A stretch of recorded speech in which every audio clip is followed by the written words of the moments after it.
Our programs offer many languages. Please visit suprememastertv.com/schedule.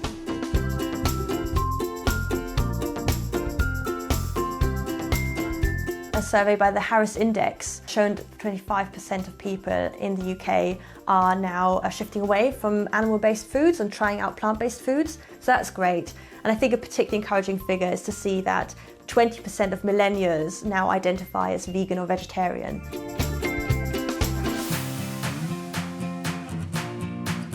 Protecting all animal people. Interview with Stephanie Ma, vegan. Humane Society International, Part 2 of 2. Continue watching to find out more.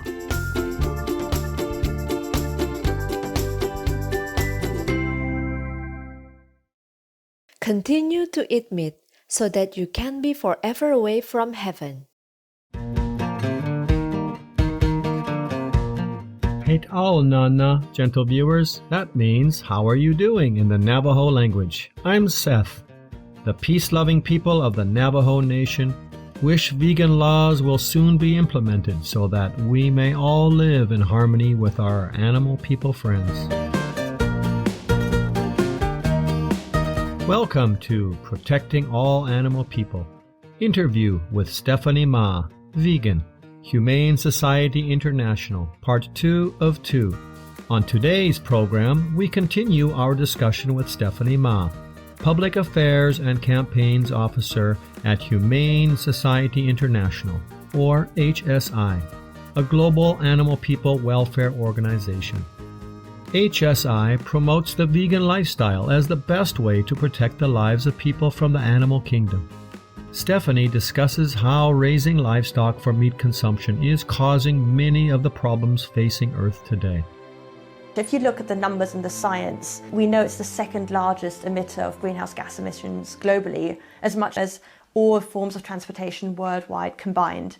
And it's not just kind of greenhouse gas emissions that are a problem with animal agriculture, it's also the single largest human-made user of land.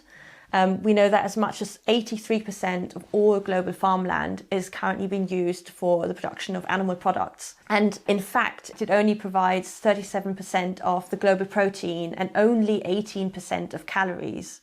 It uses vast amounts of land. It also uses huge amounts of water.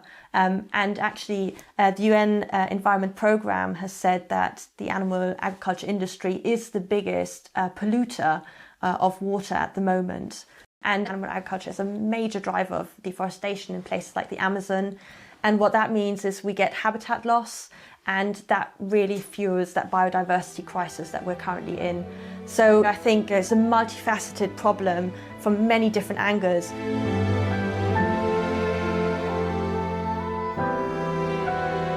Currently, one of the most critical problems on Earth is global warming. Stephanie explains how a shift to the vegan lifestyle can help to address this issue. And again, we've got the scientific agreement there that one really important way is to shift diets away from meat and dairy products. And the UN's backed intergovernmental panel on climate change who have shown that if we sort of reduced our consumption of animal products and ate more plant-based products instead, that could reduce greenhouse gas emissions by up to 20%. So it's a really sort of, huge kind of opportunity there for leaders to really make sure we can tackle the climate and nature crisis that we're facing. At the 26th United Nations Conference of Parties, or COP26, in Glasgow, Scotland, leaders from 105 countries signed the Global Methane Pledge, committing to cut their methane gas emissions by 30% by 2030. Stephanie explains why, in order to meet this goal, we must reduce livestock production. We know that livestock production emits a third of global methane emissions. And in fact, Barack Obama, in his address to the COP26 leaders, made a really important point, and I quote, curbing methane emissions is currently the single fastest and most effective way of limiting warming. So, we really need to take on methane emissions, and, with animals, farm animals in particular, those emissions come through enteric fermentation. So, it's their digestive system and they sort of emit them back out. And we can only really cut methane emissions if we reduce the number of land farm animals that we have. And at the moment, it's about 88 billion farmed animals, that go into human consumption. It's just not sustainable. And the climate clock is ticking away.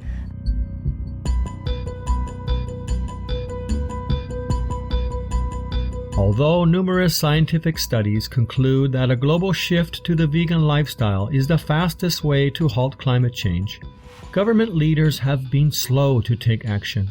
How can we encourage governments to promote the plant-based diet? Stephanie has some suggestions.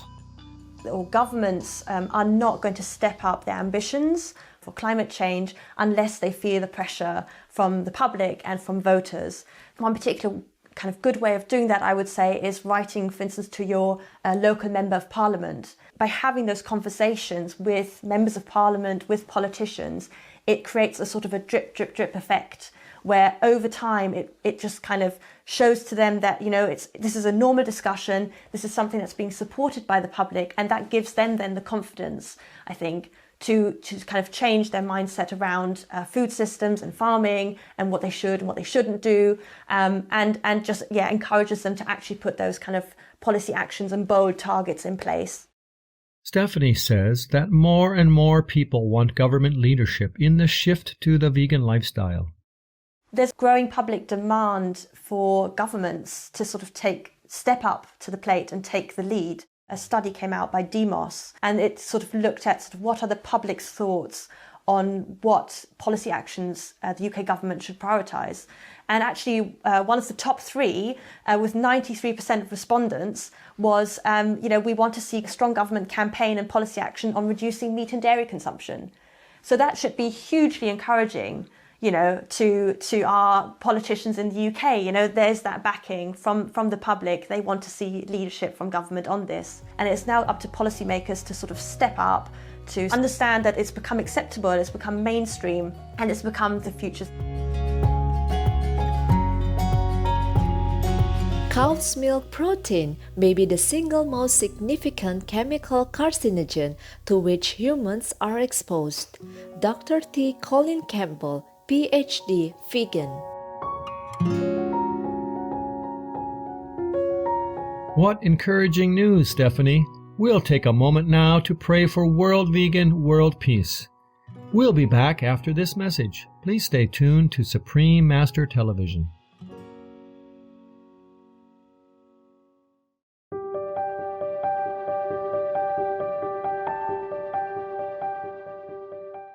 Welcome back to Protecting All Animal People. Interview with Stephanie Ma, vegan. Humane Society International, Part 2 of 2.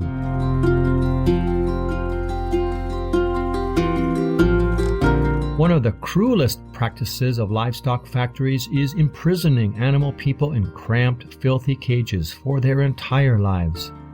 HSI has been working diligently with retailers and governments around the world to stop this inhumane practice. We have a big campaign on factory farming. That's one that we do in the US, but also in Canada, across Europe, so in many countries where we are, working with both sort of supermarkets to change their supply chains to make sure that they're not sourcing animal products that are supporting, cages and crates and intensive factory farming systems, which are, a huge issue in terms of animal suffering, environmental degradation, and also health. Having animals in such close confined systems is a huge risk in terms of, disease and zoonotic diseases. So alongside sort of those supermarkets and retailers, we're also working with policymakers. In the US, we've already managed to get 7 states to now adopt a ban on cages and crates.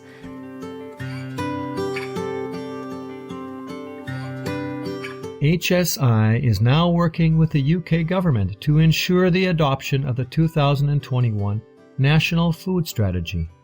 This commissioned independent report concluded that for the government to meet its commitments to improve citizens' health, halt climate change, and protect the environment, a rapid shift to the plant-based lifestyle is essential. So it's been an independent review of the food system in England, and one of the key recommendations in the National Food Strategy was that we, across Britain, need to reduce our meat consumption by 30% because our current dietary patterns are not sustainable and our meat consumption levels are not sustainable.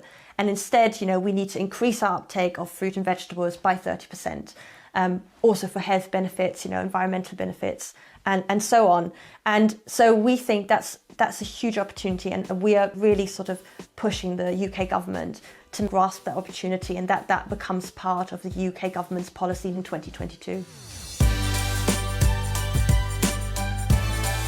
Stephanie explains that in the UK, as well as globally, people are shifting toward plant-based lifestyles.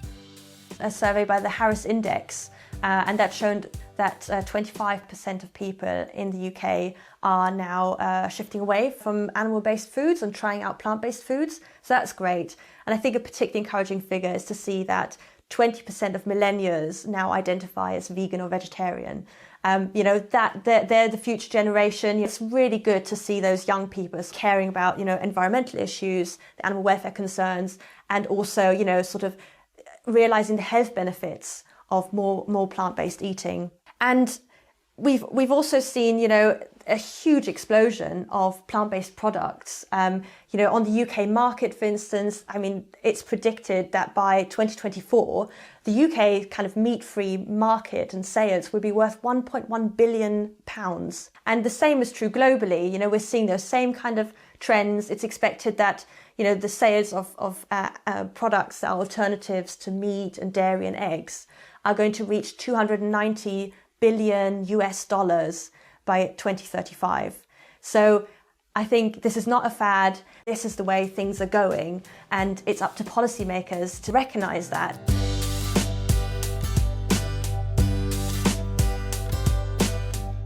Our most courageous Supreme Master Ching Hai often reminds us that widespread adoption of the vegan lifestyle is the only way to save our Earth.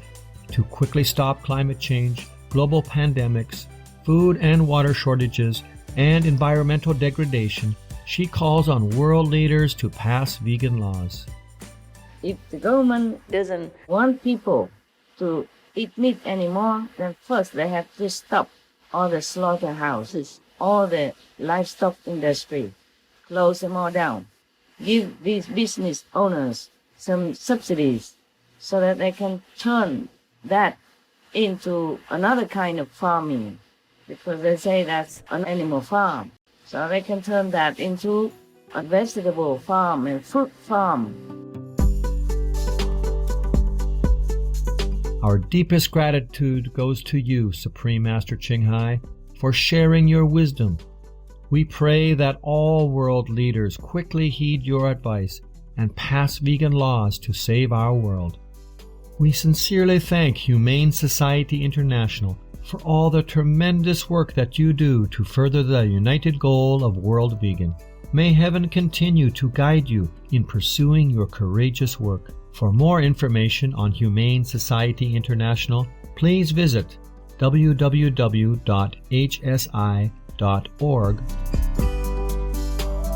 Just cause your woman refuses you, war is not the substitute for that, idiot. Warm-hearted viewers, thank you for your company today.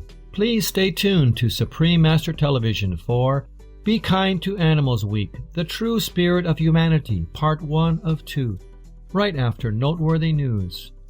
May all beings soon experience joy, peace, and harmony in a compassionate vegan world. Our programs offer many languages. Please visit suprememastertv.com/schedule and suprememastertv.com/PE. Nos programmes offrent plusieurs langues. Veuillez visiter suprememastertv.com/schedule et suprememastertv.com/PE. Nuestros programas ofrecen varios idiomas. Visiten suprememastertv.com/schedule y suprememastertv.com/PE. Naše programy nabízejí více jazyků. Prosím navštivte suprememastertv.com/schedule a suprememastertv.com/PE